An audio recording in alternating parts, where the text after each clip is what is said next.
造物众神是星际存有，他们在太空当中有着自己的家园，他们同样在进化。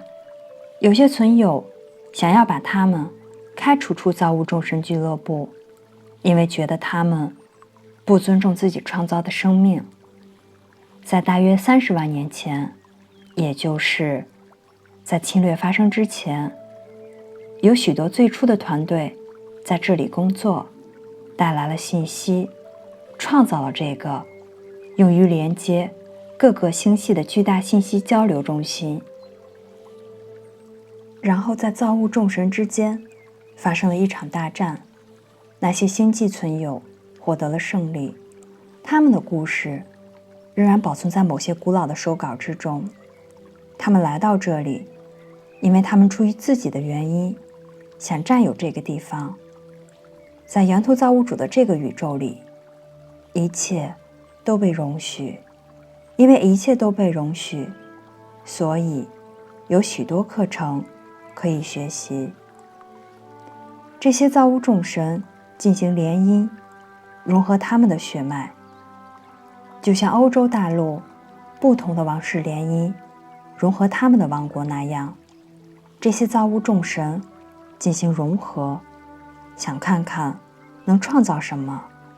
记住，他们了解遗传学，他们知道通过显化运用生命力和理解生命力运作的原理，可以创作一切。这个计划如此庞大，超越了你们当前的理解力。这些来到地球并分裂地球最初计划的存有是谁？我们偶尔称之为黑衣人的星际存有是谁？当你们谈到黑暗力量的时候，要仁慈，不要将他们当作坏蛋，只需要理解他们是无名的，他们创造了无名系统，因为他们相信自己必须如此运作。他们一度抗争，将自己与知识分离，因此他们拼命抓住现存的知识和进化出的生命。这是基于恐惧的生命，这是不尊重其他生命的生命，这是利用其他生命的生命。这些存有们是谁？他们是爬虫人。这些星际存有有部分像人，有部分像爬虫人，我们叫他们蜥蜴人。我们不是在这里吓唬你，我们是在这里告知你们，你从内在知道这一切。当你们开启你们是谁的历史的时候，你们中的一些人会读到爬虫人的记忆。如果你以为自己每次转世都是人，那绝对是错觉。你们通过转世来体验创造，收集有关造物的信息，获得整体的理解。你们当然不会只有一次体验，这就像一辈子都在同一家餐厅吃饭，并且说我对食物无所不知。这是愚昧的。拓展你们的界限，认识到你们要经历许多的事情，而所有的生命都有其闪耀之处。造物众神具有多种形式，并且不全都是蜥蜴人。有些造物众神像昆虫，我们昴宿星人与像鸟和像爬虫人的造物众神都有联系。有些存有来自太空，在不同的文明当中与鸟类的能量协作。在埃及、南美和北美的远古绘画当中，你们都看见鸟类和爬行类的符号。在某一时刻，鸟类和爬虫类种族合作，在另一时刻，它们互相战斗。当你们了解更多的时候，故事就会扩大，你们将开始回忆起你们的历史。造物众神与你们联系密切。当你们决定成为父母的时候，你们就同意了从孩子那里学习，为他们的幸福安康负责，教导他们为自己负责。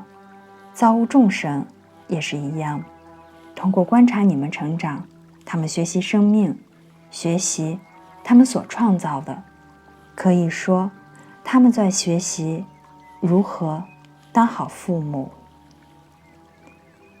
一些造物众神创造生命，只是要照顾他们自己或者满足自己的需要，他们以你们的情绪为食。人类被隐瞒的秘密之一就是，情绪可以带来极大的丰饶和丰盛。你被引导着远离情绪体的探索，因为通过情绪，你可以明白很多的事情。情绪把你与灵性体连接起来，而灵性体是非物质的，存在于多次元的领域。频率调制范围现在已经改变，从外界来的能量正在改变这个行星，这些能量与你们立下了契约，它们不能从外部来改变地球，改变必须从内部发生。这些能量只是引导创造性的宇宙光射线穿透你的身体，创造你体内进化的飞跃。一旦你能合理的使用情绪并调控自己的频率，就可以传播这些光射线，然后你们将停止喂养这个存在层面的恐惧频率。随着地球上的恐惧频率的减弱，将会有许多事情发生来增加恐惧，因为以恐惧为食的存有正在丧失给养，也就是丧失他们的食物。在变成以爱之频率为新的食物之前，他们将试图恢复恐惧的频率。蜥蜴人已经在地球上放置了某些装置，传播与放大情绪混乱，这样混乱就会传回给他们，在某种程度上继续维持他们的运作。为了进入一个行星，必须要有一个门户或者路径。你可以在太空中飞行，比如木星，但是如果没有找到允许进入行星时间框架的门户，你就会在看起来荒无人烟、没有生命的地方着陆。门户允许你进入有生命存在的维度，门户通向时间隧道，并作为多次元体验的地带。在地球上已经有容许不同的物种、造物众神进入的各种门户，正在发生争夺战的一个庞大的门户之一在中东。如果你回想地球的历史，你就会意识到，从那个门户引入了多少宗教和文明的戏码。它是一个庞大的门户，半径为数千英里左右。这就是为什么中东会那么动荡。蜥蜴人现在就在使用那个入口。在某种程度上，蜥蜴人已经控制了这个门户，他们利用这个区域创造用于自己运作的地下基地和洞穴。位于两河流域的幼发拉底河和底格里斯河的美索不达米亚古文明，是某个外来文明的太空殖民地。科威特位于这领域的口部。这个门户与控制人口以服务其他存有相关。蜥蜴人也有善恶之分。为什么我们要告诉你这一切？为什么你们需要知道？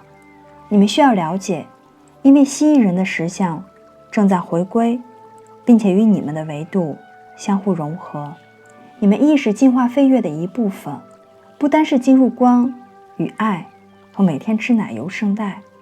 你们必须领悟，实相是多么的复杂，有多少不同实相形式存在，而这些实相又都是你。你们必须与它们和平共处，与其融合，创造灵魂狙击的内爆，这样你们就可以返回源头造物主。你将会面临许多机遇，你也会去评判许多事物，给他们贴上不好的标签。但是当你评判和贴标签的时候，你将体验和感受不到新的实相。要始终记住，这是一个自由意志的区域，并且有一个神圣计划，而且这将是最终的计划。最后一张牌，你们必须牢记，最后的这张牌是一张王牌。地球上的戏剧性质相当有趣，无论何时，现有系统发生频率调制，就会从那个系统当中释放出一种磁力，这种磁力会吸引与这个系统密切相关的所有能量回到系统之中，以便它能成为进化过程的一部分。你们正在吸引你们曾经经历的一切，以便能感觉需要感觉的一切。因为神圣计划，远古造物众生被吸引回到了这里，他们必须参与其中，并且明白他们的频率即将改变。他们正在抗拒这些，就像许多人类在抗拒一样，但是他们创造了自己的实相。在这最后的30万年中的造物众生忘记了是谁创造了他们，他们遗忘了自己的神。作为光之家族的成员，你们没有忘记，你们的任务是理解，将理解和了解带到地球上来，以稳定能量，并产生创造的力量。光在地球上被低估了，而那些造物众生也低估了你们，甚至他们在自己的光芒之中也有盲点。他们是如此执迷于力量，以至于他们互相战斗。造物众生放弃自己的一部分，把那部分隐藏起来，执迷于自己的设计，你与这些存有相连接，因为你是他们的延伸，是他们可以进行操控的力量。你们在这里不仅仅是从外部，也从内部影响着实相。你们要回忆起的就是这个。造物众生回来再次侵夺你们，是因为他们不想挨饿，他们知道你们正在进行系统破坏，所以他们制造更大的恐惧和破坏，再一次想占领这块土地。食物来源对他们来说非常的重要，他们正在失去地球的控制权，所以他们返回中东的主要门户，在那里他们的巢穴隐匿在地下，继续制造恐惧和混乱。最初计划者希望将自由选择权的频率带回到地球，然而在进化的最终阶段，掌管这里的造物众生使用了频率调制，并且不允许自由选择。通过你可以想象到的各种方式，他们给予你们错误的实相画面，掠夺你们的精神能量。我们不能说这些神是坏的，我们只是告知你正在发生的事情，以及你如何不知情地被卷入其中。你们不了解的是，这些状况是故意设置的，让你们以某种特定的方式思考或感觉，从而产生某种意识的震动。我们也在玩相同的游戏。如果你回顾我们所做的一切，我们不也是特意为你们设立的一个频率调制吗？我们不也是在诱骗、说服你相信自由意志，以便你们选择在某一频率进行震动吗？我们做着跟建设者们相同的事情。你们中的所有人最好抛弃你们对圣诞老人的印象，如同你们发现复活节岛圣诞老人与牙齿仙女的真相一样。你们会发现，被崇拜为神的这些能量周围包裹着一种掩饰，一个故事，一个偶像化的版本。地球上的主导能量按照它的意志吮吸你们的信念体系，它引导不可思议的能量向外流动，这是活生生的能量。现在我们告诉你们，你们所有的想法可以构成一个世界，它们是真实存在的，它们就在某个地方。现在地球上有接近60亿人正在思考，那是存在于地球上的大量的活跃的能量。那能量中的主导感觉是什么？这个能量可以被用来或者去展示什么？我们不是在这里说谁对谁错，或是在这个层级体系里谁又是谁。我们只想粉碎你的幻想，戳破你们被引导着去相信的那些信念的气泡。我们不想说它是错的，我们只是建议你们思考的面向更大一些。当越来越多的人不再按照原来的计划振动的时候，感觉一下这个主导能量内所产生的明显失落感。想想看，当你们克服了频率调制或者顽固的逻辑头脑，或者当你们无懈可击的作为一个频率保持者屹立于人群当中的时候，你们可以做些什么？要记得，频率的身份特性是你们的肉身、心智体、情感体、灵性体以电子脉冲的方式传播频率的总和。每次当你们转变了从其他人那里吸收的频率，并根据自己的意志去转化它们，你们就改变了地球的振动。系统破坏，这是你们极其精通的事情之一。我们并非要质疑或者低估目前你们所使用的工具，我们只是想你们对旧的工具进行革新。一些人崇拜和忠于早已无用的信念系统，正如将来你们也会超越现在我们带你进入的这些步骤一样。将来另一个能量会说，好吧，在昴宿星人向你们展示这些内容的时候，这很好，他们引导你们到了这里或者那里，但是现在让我们把你们带得更远一些。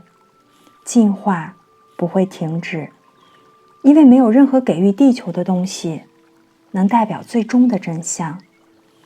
当你们想起自己爬虫人的过去时，会发现父权体系的历史上有许多有影响力的人物都是爬虫家族的一部分，就像人类有好有坏一样，爬虫人也是如此。他们不过像你们一样是源头造物主的一部分，他们的容貌和生理构造并不重要。遗传大师可以拥有许多不同的形态。要去理解，与一个被隔离的物种合作的困难之一，是伴随着真相的完全揭露而产生的冲击。有许多其他造物众神，只有一些具有人类的形态。目前你们对成为爬虫类的存有最大的不安和不适的来源，就是对你们来说，他们看起来太怪异了。我们想要拓展你们对众神的认识，因为他们即将重返地球。这就是为什么地球上正经历着巨大的混乱。当你们学习着保持来自宇宙创造性光射线的频率，你们将会准备好和众神会面。正如我们已经说的，他们中的一些人已经在这里，在街道上行走，参与你们的学术团体、政府和工作的场所。他们是来观察的，也来这里引导能量，一些来提供伟大的帮助，一些在这里学习与进化，还有一些并未持有最高的意图。你们必须懂得如何辨别外星的能量。这是一个自由意志的宇宙，允许所有生命形式存在。如果一种能量试图恐吓、操控或者控制你们，要知道它不是一种符合你最高福祉的能量。你们可以选择与谁一起工作，只是因为有些人进化出许多神奇魔幻的能力。这并不意味着那个存有在灵性上是进化的，要学会辨别。你们正生活在一个能量活化的重要时刻，你们所感觉到的是你们这内在潜能激活和觉醒。呼啸的风向你们展示着空气中的巨大震荡。众神在此，你们就是众神。当你唤醒自己的力时，你将打开自己的远古之眼。这是赫鲁斯之眼，他用神的视角去观察，而不是人类的视野。